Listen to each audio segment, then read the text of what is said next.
All right, thank you everyone for joining us today for our Superfund 101 workshop, where we're going to go through what a Superfund site is, the process by which those sites get cleaned up, and some specific sites around the state. Today, this presentation will be in part done by Georgia Interfaith Power and Light, a faith-based organization that works with congregations around the state to engage in faithful environmental action. The Glynn Environmental Coalition, an organization located in Brunswick that works with Superfund Sites and environmental justice initiatives, and then of course the US EPA.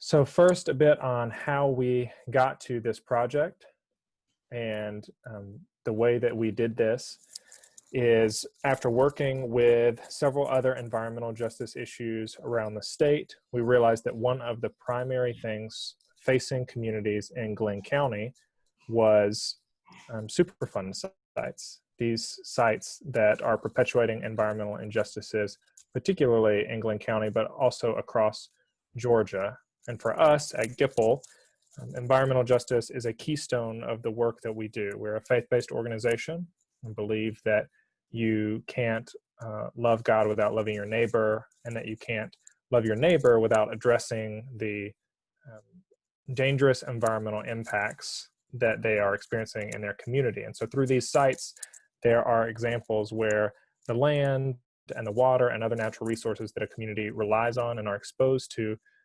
become poisoned and uninhabitable. And so we wanted to do something about that. And one of the ways that we wanted to do that was to provide some educational opportunities in partnership with GEC, and the US EPA was kind enough to join us as well. And so I'll introduce you to some of the voices that you'll hear today. Right now, you're hearing me. My name is Cody Norrid. I'm the Program Director for Georgia Interfaith Power and Light.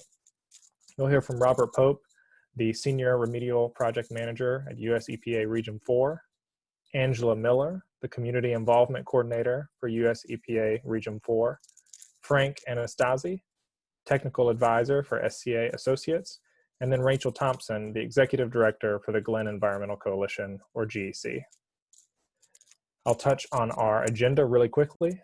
So we will move through how we got here, which is a bit of what I've already done, why we started this Superfund 101 educational program.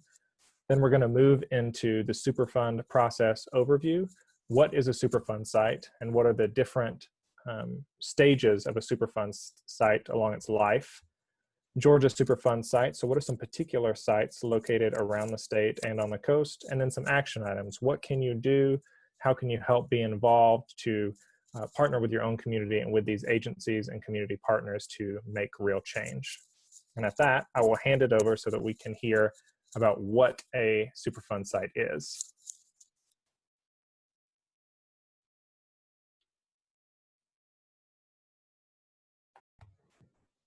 Okay, this is Rob Pope, project manager for EPA out of Atlanta. And just very quickly, Superfund is the law that the federal government has in place to clean up hazardous waste and radioactive waste sites. Prior to that law being passed, we really didn't have a way to clean up those sites. The law has this fancy name of the Comprehensive Environmental Response, Restoration, and Compensation Liability Act, and CERCLA. But one of the things it did was put a tax on chemical companies that created a fund to clean up the abandoned sites from former chemical companies. That fund has been mainly depleted, and that tax has sunsetted. Congress did not want to re-enroll that tax, so it's not there anymore. And now the money that we use to clean up abandoned sites where we can't find a responsible party is basically money that we get from Congress every year through just appropriations.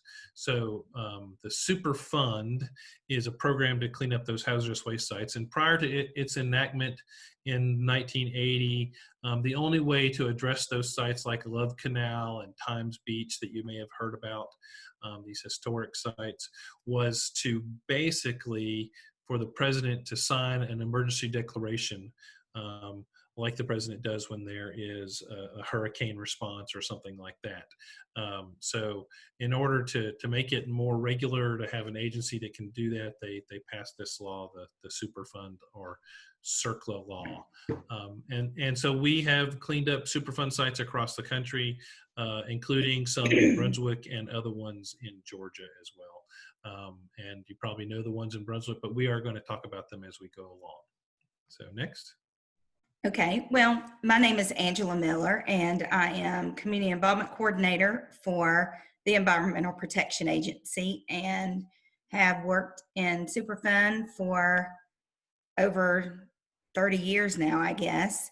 And so I want to explain just a little bit about some of the stages or phases within the Superfund process. And the remedial investigation is, we know that contamination exists. We just need to find out, we need to investigate to see how much exists. And this occurs by taking samples of soil or surface water, groundwater, air sometimes, and then we move into the feasibility study, where we take all of the findings of our remedial investigation and come up with different alternatives that would clean up the site to make it protective for human health and the environment. And like I said, within this feasibility study, it gives us different alternatives to be able to clean up the site. EPA looks at those alternatives and chooses a preferred option, and we take those details to the public and create a proposed plan that lays out the different alternatives and the details of the alternatives. And there is a 30-day comment period for that proposed plan. A community can request an extension of that comment period, and a 30-day extension. And it usually is granted. So it just gives them extra time to be able to study the materials that support this proposed plan. And at the end of the proposed plan, we come up with a record of decision, and that is a legal document that gives authority to clean up the site, and it lays out the details of how the site is going to be cleaned up, and all of the comments that were submitted during the proposed plan is answered in a responsiveness summary, which is part of the record of decision. It's an appendix in the record of decision. And once that is in place, we can move forward with a remedial action plan. But I think we're going to have Rob discuss the consent decree before we move forward with the remedial action plan, correct?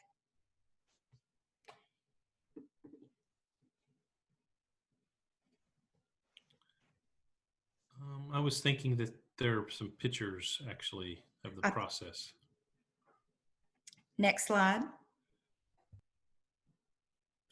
That's right. This is a slide showing just some sampling techniques, a part of the remedial investigation. Next slide. And here is a picture of a public meeting where EPA would present the details of the proposed plan that EPA feels is protective. And during these public meetings, we have a court reporter who transcribes the entire meeting and takes down all the comments and questions that we use as part of the responsiveness summary and the record of decision. Next slide. And here's one of our fearless project managers for Brunswick. That's Pam Scully, and she is actually presenting at a proposed plan meeting. Next slide. And here's where we talk about the consent decree, Rob. Okay. So when you get your proposed plan done, you've done your investigation, and you get your comments back after the proposed plan goes out to the public and that your stakeholders, you issue that record of decision. When you have a site that you have a responsible party, some private company that we hold responsible for the contamination, you have to then get a consent decree, which is a legal agreement lodged in a court of law to make that cleanup actually happen, where the private party, be it a company or an individual, agrees to do the cleanup that was described in the record of decision. And so that is a legal document where the government goes out with the Department of Justice to negotiate with the different parties, EPA and the responsible party, to get them to agree to do the cleanup that's described in the record of decision. And then you get that and you take it to the court, and the court says, all right, now we're going to put it out for public comment. It goes out for public comment. The public can comment on the agreement that has been made to do the actions that were described in the record of decision. So it's another chance for public input after the proposed plan. And then from there, EPA, with working with the Department of Justice, replies to all those comments, and the consent decree may change some as a result of those comments. They may not be significant enough that any piece of the consent decree is changed in a major way, but minor changes can certainly be made. And then it is brought back to the court with all the answers to the comments, and the judge makes a decision on whether or not it should be entered into the court and be a consent decree. So that's when we have a picture of a judge here making that decision. And then Okay. once that's completed, you move on to the next phases, which Angela is going to talk about. Thanks, Rob. Yeah, so now we have moving towards a remedial design, and a cleanup plan is developed and implemented during this time. And the remedial design includes the development and engineering drawings and specifications for a site cleanup. The remedial action follows the design and involves the actual construction or implementation phase for the site cleanup. And I want to back up, if I can, for just a second. During the comment period that I talked about, it is so important. EPA really encourages everyone to review the documents that support the preferred alternative, so that you are able to make the comment, to educate yourself in order to submit comments on the plan. This is your community. This is your backyard. EPA comes to town, from Atlanta, and then we go back to Atlanta. But it's so important. Your involvement in the Superfund process is very important. You have the opportunity and you have the right to be engaged and to comment on the work that's being done at these sites in your community. Next slide. This is a picture of a site that has been remediated. It was actually a landfill. It was covered and capped, and now it's this beautiful solar panel field. So I just wanted to show you a picture of what some of the sites look like. We love to see redevelopment and reuse of these sites, and not just sit there. There's several sites in Brunswick that have already been reused, that are a successful reuse story, and we're very proud of that. Next slide. This is another site. This is LCP. We're not through with LCP just yet, but that's just a beautiful picture of a site where we've done a lot of work on, that we're very proud of. And next slide. I won't get into a lot of this because I know Rachel is towards the end, but I just want you to know that you can get involved. There's ways that you can get involved. It doesn't take a whole lot of effort. I know everybody's busy and you have your own family, personal lives, but it's very important for you to know how you can get involved and how you can make a difference in cleanups in your own community. Okay, and at this point, I'm going to turn it over to Rachel.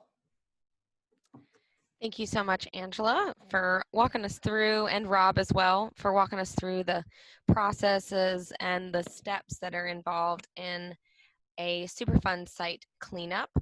We want to focus in a little bit more on some of the specifics of Georgia hazardous waste sites, and we're going to dive into 3 sites specifically. But before I do that, just to introduce myself, my name is Rachel Thompson. As Cody mentioned earlier, I'm the Executive Director of the Glynn Environmental Coalition, and we work primarily to engage the citizens in our community in the Superfund site process and ensure that their voices are heard as we navigate the many steps that are involved with our Superfund site cleanups. In a little bit, I'm going to introduce Frank Anastasi, who is our technical advisor. We have EPA technical assistance grants that allow us to contract Frank to help our community understand the very technical documents that are released by the EPA. In some instances, these documents can be, hundreds of pages long and have very extensive data and monitoring information and graphs. And so he helps explain all that, which is what he's going to do today for 2 of our sites that are located here in Brunswick. So to start, in Georgia, we have over 500 recognized hazardous waste sites. As you can see in the picture here, these are this is a map that is provided by the Georgia Environmental Protection Division. And each one of those dots represents either active hazardous waste site, sites that still have waste on site. Some of those are landfills. Some of those are old industrial facilities that are no longer in operation. At the end of this PowerPoint, we do have a link that you can actually access this map so you can see if any of these sites are in your backyard. But the majority of the sites on this graph here, this picture, are actually state designated hazardous waste sites. So that means that their cleanup is mainly going to be managed by the Georgia Environmental Protection Division. They have a hazardous waste division, and they manage the cleanup.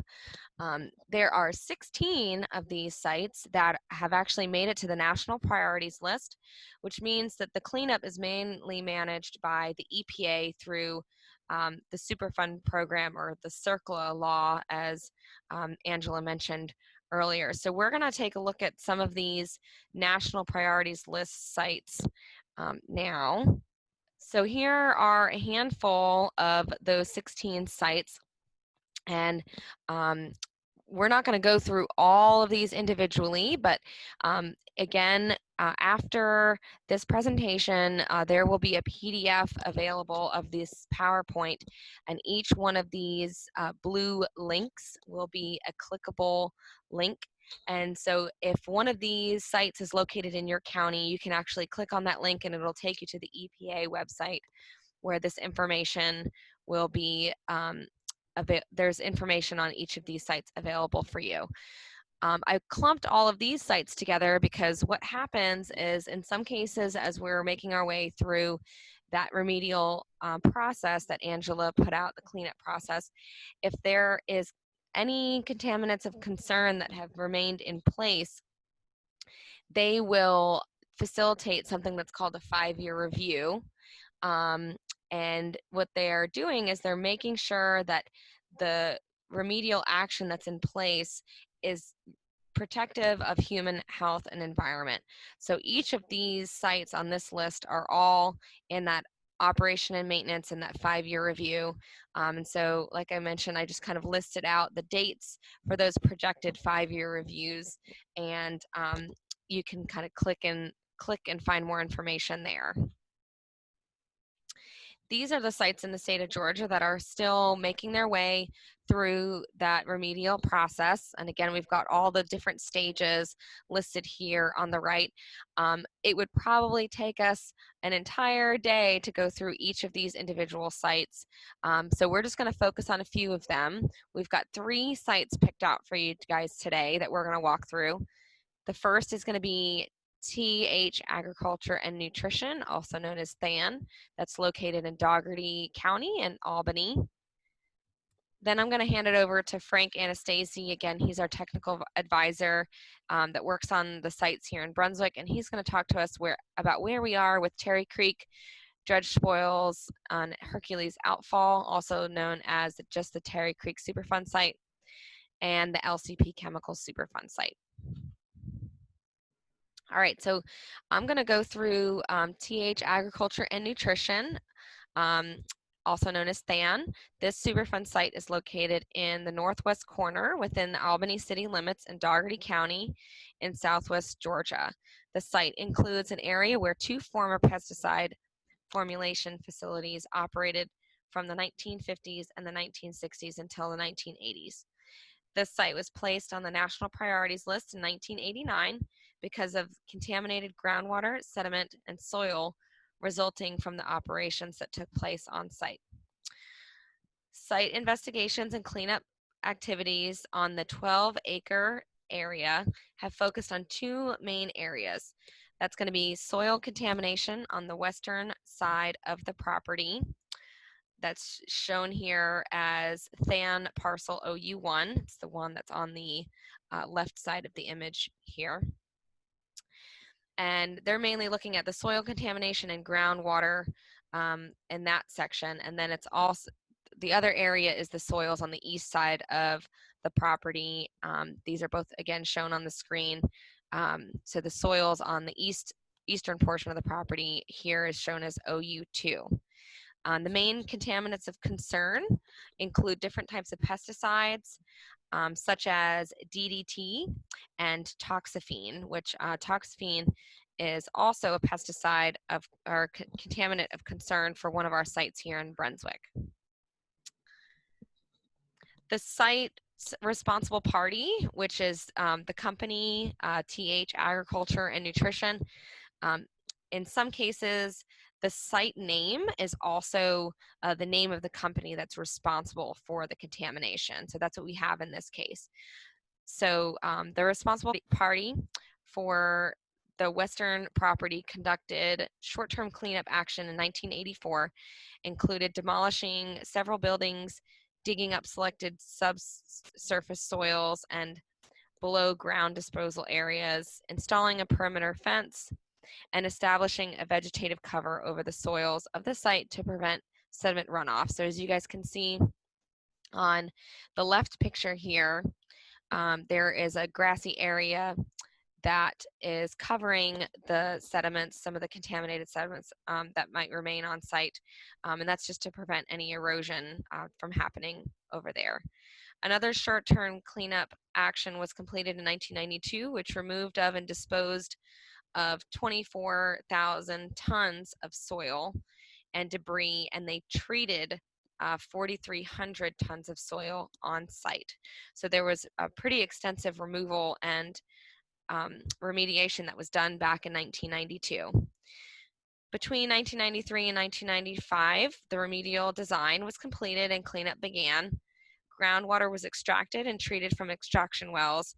However, further investigation in 2003, a few years later, revealed that the contaminant concentrations in the groundwater remained unchanged despite the fact that they had treated over 3.5 million gallons of groundwater. Since then, pilot studies and additional investigations have been ongoing to figure out how to treat the groundwater at the site. The most recent 5-year review was in 2018. Conclusions within that review indicated that the groundwater remedy was not effective to date in significantly reducing contaminant concentrations in the groundwater. And you can kind of see a timeline of some of the actions here. So the remedial design was completed in 1995, but what they're finding at this point is that they're going to have to go back, and they're continuing investigations, and they want to facilitate additional remedial action to clean up that groundwater. So the recommendation in that last 5-year review was to complete an evaluation of alternative plans, and since then, some of the laws on groundwater cleanup goals have changed, so they may need to update those goals. In the meantime, there are some institutional controls in place that prevent people from using the groundwater in those areas, and also restricting residential development. And with that, I'm going to go ahead and turn it over to our technical advisor, Frank Anastasi, and he's going to give us some updates on where we are with 2 of our sites in Brunswick. Okay, thank you, Rachel. I'm happy to be doing this today. As the previous speakers have mentioned, there's a part of the Superfund process that allows communities to retain expert advice on these kind of matters. And that's what I do for the Glynn Environmental Coalition and for the community down there at Brunswick now. The purpose is so I can help the community understand what's going on, understand the contamination and the risks, both human health and environmental risks that the contamination at a Superfund site presents, and also help the community understand the process, the Superfund process, because it's very unusual from an average layperson's point of view. One example will be, you'll remember the picture of the judge banging the gavel when Mr. Pope was talking about the process. There are things required by law in the Superfund process that from a layperson's outside perspective might seem counterintuitive and not very common sense. For instance, a long time of delay for a court to agree on something or to act so that the process can move forward and actually start the cleanup. And in Brunswick, we've experienced that along the way on these Superfund sites.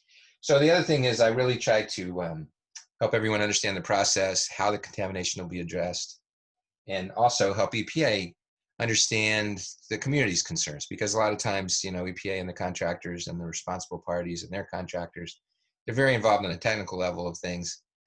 And sometimes don't understand, a very different kind of concern coming from the community. So I try to be a facilitator of communication back and forth between the community and EPA and its contractors and the PRP. So we're going to talk about 2 Superfund sites down in Brunswick.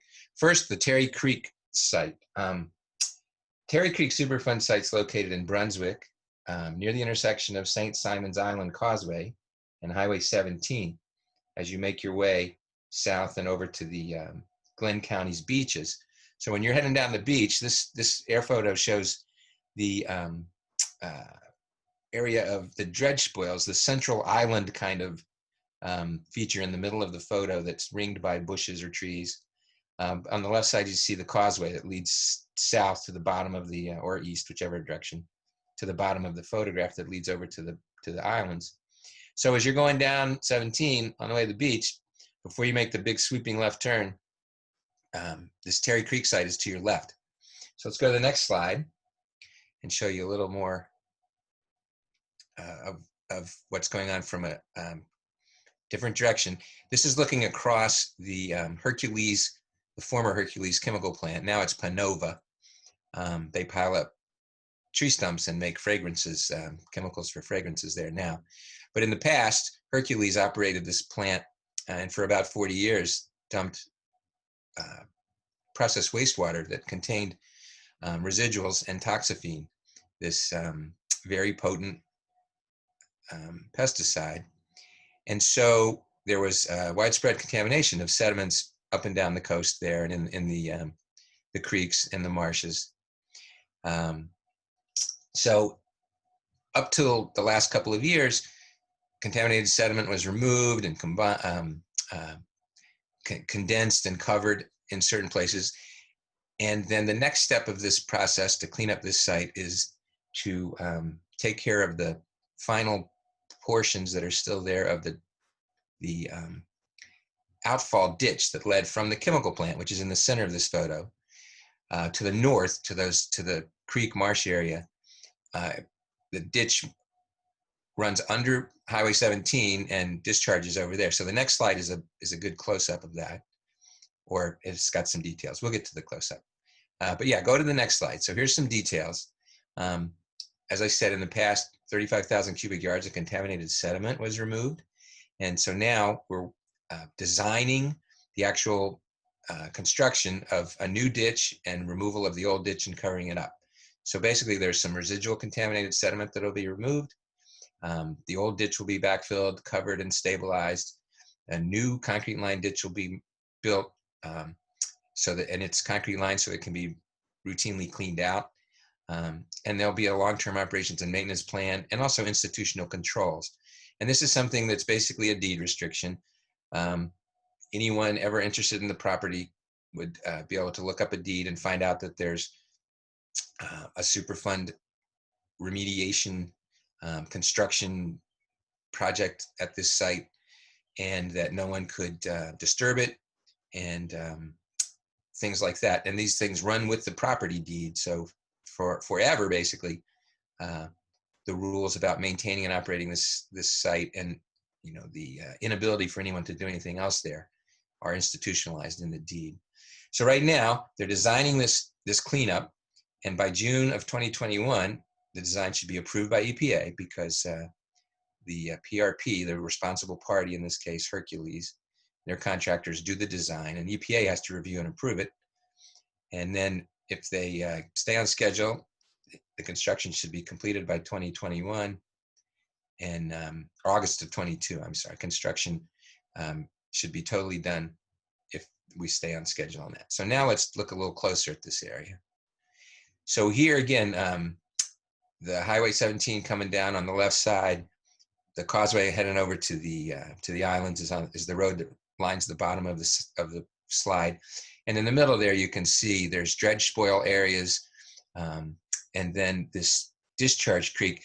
It's the outfall ditch is written in red letters, kind of in the elbow of 17 and the causeway there. And there's the next slide shows a close-up. Here's a closer picture. So this is the area that is going to be, this final part of the cleanup of this area is going to be taking place in the next couple of years. So when you drive down to the beach, look off to the left, you'll probably see some construction going on. Basically, they're going to remove contaminated sediment, cover this over, build a new ditch, and armor it with riprap, and develop routine maintenance and operating procedures for the life, for the foreseeable future. So that's pretty much it. And again, if things go according to plan, the 100% design should be approved around mid-21, June of 21, and the project should be completed by August of 22. So let's look at the next slide and talk about another chemical plant. This is the LCP Chemicals Superfund Site. It's on the other side of the Brunswick area. And this is an old photo showing the area, and I think that's Turtle Creek, the meandering creek that cuts across diagonally in the middle of the picture. Let's go to the next slide, please. So the LCP plant has been an industrial site for over 100 years. It started out as a petroleum refinery. Various chemicals were manufactured there by various parties, paints and other things. And so the result of this was contamination with a variety of chemicals of the soil on the site, the upland soils, the marsh areas and sediments, and the groundwater is also contaminated. And some of the more noteworthy problem contaminants at this site include mercury, PCBs, which are polychlorinated biphenyls. They're a pollutant that's at a lot of industrial sites. It's a man-made chemical that was used widely in a lot of different applications, but one of the big things it did was it absorbs heat. So electric transformers were filled with oil containing PCBs to keep them cool, things like that. And then this other class of chemicals, the polycyclic aromatic hydrocarbons. known as fondly as PAHs. They are things that form from incomplete combustion of fossil fuels. PAHs, petroleum is high in PAHs, and you also have PAHs on your barbecue grill if you barbecue with charcoal. So those kind of chemicals have been a problem in this area, primarily from the historical petroleum refining and storage operations. And as we all know, petroleum, any kind of tanks, especially the old days, they leak. So there's been petroleum contamination in soils and groundwater also. Let's go to the next slide. For the history of this site, since EPA has been prompting Honeywell, who's the responsible party, there's been a number of investigations, different phases of investigations at the site, and also cleanups. In the 90s, over 130,000 cubic yards of industrial waste were removed. The upland portions of the site where the chemical plant and the petroleum refining operations occurred were primarily areas where these residual wastes and contaminated soil was removed. There's been a design for sediment dredging from the creeks and the marsh, capping and covering the residual contaminated sediments in the marsh. And also there's been a lot of site-wide soil and groundwater sampling and actions to reduce contamination in the groundwater. And the most recent report of this investigations came out recently, and it focused on a specific area where caustics were produced, and there's a resulting cleanup of needed contamination that exists there. There's liquid mercury in the ground, there's mercury dissolved in the groundwater, there are other contaminants in the groundwater as well. And so these things are being, have almost been thoroughly defined. So then we would move to the next phase, which would be evaluating cleanup alternatives and selecting the what looks like the best plan for the site. Let's go to the next slide. So here's a map of this LCP chemical company site area, and it's a little bit hard to tell, but the different colored areas show areas where sediment would be removed, areas where there'd be a cap, and areas where there'll be a thin cover placed over residual contamination, because in some cases digging it up might cause more harm than good. And the theory here is there's going to be covers over some residual contamination, but the worst contamination would be excavated and removed. A thicker cap would be placed on some of the creek sediments, and then these thin layer covers over the marsh areas are areas that are more widespread that would be covered. And so over the last couple of years, they've been testing 2 different types of thin covers and 2 different thicknesses, and they've had good results. They've been monitoring it on 6-month intervals. They've observed impacts from various storms that have passed through the area, and what they've found is that these tested covers are working well. They've withstood any kind of storm surges and damage that could have happened, or from high precipitation events or wind. And they've also started to revegetate very nicely. So the goal here is to finish the remedial design by the end of 2020, and that'll be a detailed plan with engineering drawings and specifications, just like if you were building a building or a highway. It'll lay out exactly what's going to be done, and EPA will again review and approve that. And then they'll move into actual construction of these caps and doing the dredging and doing the capping. So let's go to the next slide there. This is a map of groundwater contamination. And this is mercury in the groundwater, so dissolved mercury in groundwater. And this is a way to depict the extent of contamination. And by that we mean the levels of the contamination, and also the aerial extent, where it is. So in this case, near the center of this area where this liquid mercury and dissolved mercury are present, there's a purple dot that you might be able to see, and that's the highest concentration. The yellow dots are lower concentrations, and the green dots are lower concentrations. the lowest concentrations. And so these are areas where groundwater has been sampled, and this is the distribution of the contamination. So the worst part of the problem is central to this area where caustics were produced, and mercury was a key part of the chemical process. So mercury got out, it spilled, it leaked, it overflowed, whatever. It got into the ground and into the groundwater. And so the groundwater here moves to the west, to the left of your screen, towards the Turtle River, and there's the creek. I forget the name of the creek right now, but it's off to the west. And then in the center part of this area, there's actual physically observable, you can see it visually, mercury in the soil down to about 50 feet below ground. So if we go to the next slide, we can see a depiction of that. There'll be a risk assessment put out soon. We hope maybe the end of next year, I believe they're shooting at, or maybe sooner than that. Rob would have a better handle on that. But this is an area, this map shows 3 different depths, about 30 feet deep, about 40 feet deep, and about 50 feet deep.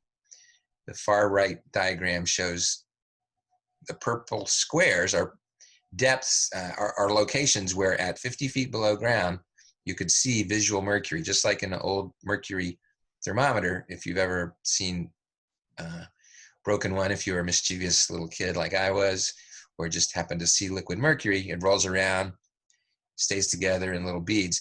This is soil samples brought up from these depths showed liquid mercury. So that's pretty unusual. And you can see that the shallowest soils contain the most of this liquid mercury. The far left diagram is about 30 feet deep.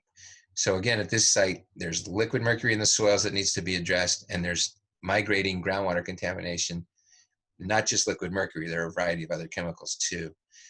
So the questions will be, what do we do with this stuff? Do we try to remove it, or do we try to keep people and the environmental receptors from being exposed to it by covers? One way to deal with subsurface solid contamination like this mercury in the soil might be to dig basically a trench around the area and fill it with a relatively impermeable material like a compacted clay wall or a slurry wall. So that'll probably be an alternative that will be considered in a feasibility study, the next step after the remedial investigation and risk assessment are complete. The timing on LCP, you're looking at, March 2020 is when the final observations of the test covers was going on. And so we hope now to have a full remedial design for the covers and the dredging of the sediment and the cap of the contaminated sediment by the end of 2020. At that point, the study will be wrapping up, and Honeywell will propose an alternative to EPA and EPA review and promote that to the public, and we'll see what happens. Frank, I need this is Rob Pope from EPA. Just that final observation of the covers was delayed as part of the issues with response to the pandemic. So it is supposed to happen this month, but I think your date of the end of 2020 is still a reasonable date, if I understand correctly. Thanks, Rob. Yeah, that's the way it goes. And, like a lot of things in life, frequently it takes longer than you think. You think you know what you're doing when you create a plan, and you learn new things along the way. So in my experience working on Superfund Sites since 1985, it's rare when things happen sooner than you plan, and it's pretty frequent that things take longer, but that's just the state of the science. So that's about it, but I want to let anyone that hears this know that there's a lot of resources that GEC has you can access through their website.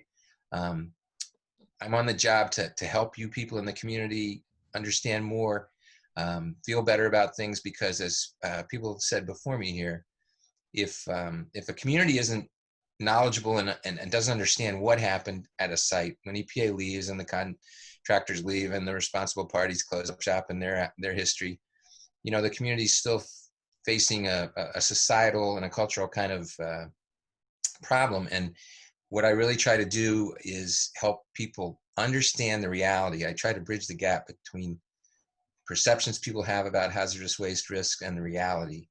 And because I believe that if you understand what's going on, you may not agree with it 100%, You may wish they had removed more contamination and not covered it over and just left it in place with deed restrictions so no one can get into it. But at least if you understand what happened and understand what that really means to you and your family and your environment, that we've reduced risks significantly when it's over, Superfund isn't successful unless the communities can feel better about continuing to live there, and enjoy and have a productive life. So that's it for me. We'll turn this back over to Rachel now. I hope I didn't talk too long. Nope, you did a great job, Frank. Thank you so much. So what we're going to do now, just to kind of wrap up our webinar here, is we always like to leave our participants or our attendees with how can you help? And Angela kind of approached this in the beginning briefly, but we wanted to make sure that we left you guys with at least three tangible action items. So I'm going to walk through a few things that you guys can do as soon as you get off this webinar here to help. The first item would be to help yourself stay informed. So as Frank mentioned, and I mentioned earlier, that is part of the reason that we have Frank on our team, to make sure that our community stays informed. But if you live in other parts of the state, there might not be a community group that has the ability to hire that third-party person.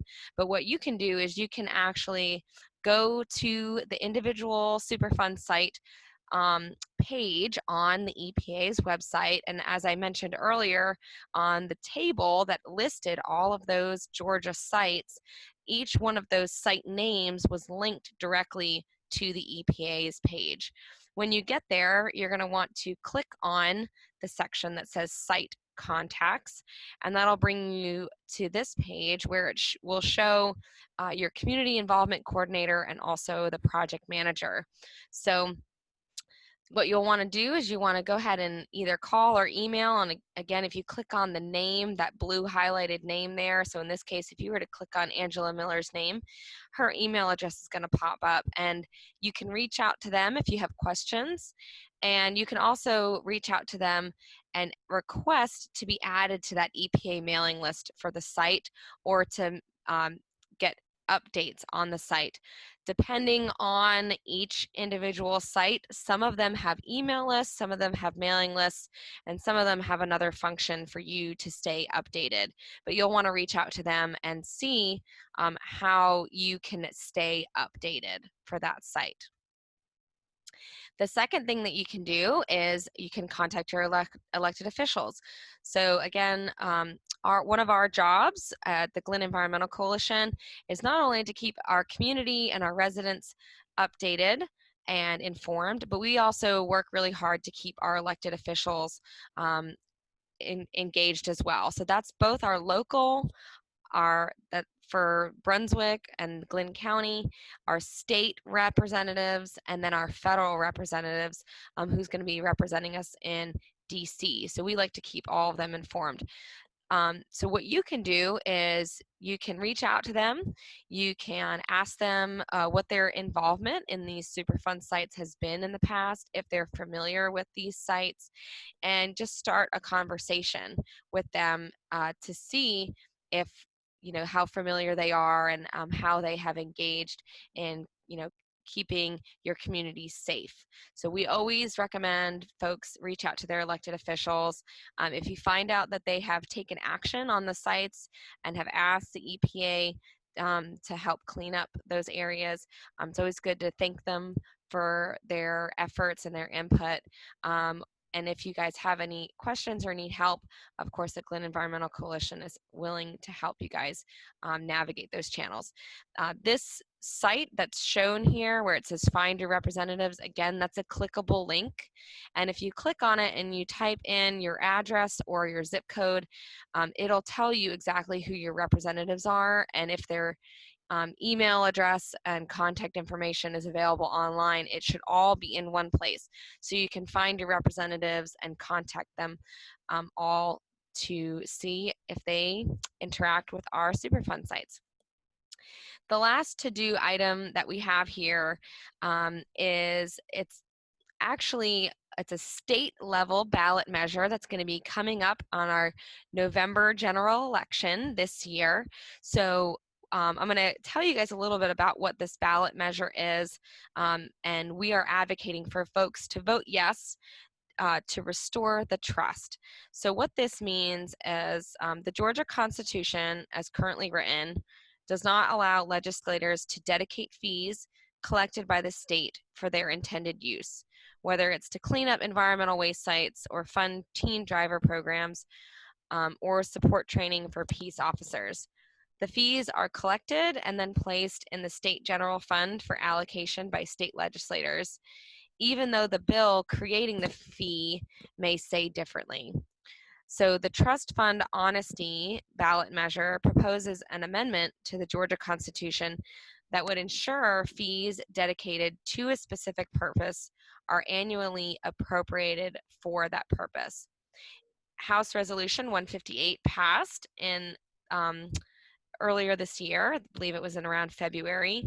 So the amendment is going to be placed on the ballot in November for consideration by state voters. With help from the Georgia Water Coalition, a statewide campaign is being launched, and we need your help. So again, on this slide here, this is going to be a clickable link when you have the PDF in front of you. And if you click on that link, it will bring you to a form that you can fill out to become a trust fund advocate.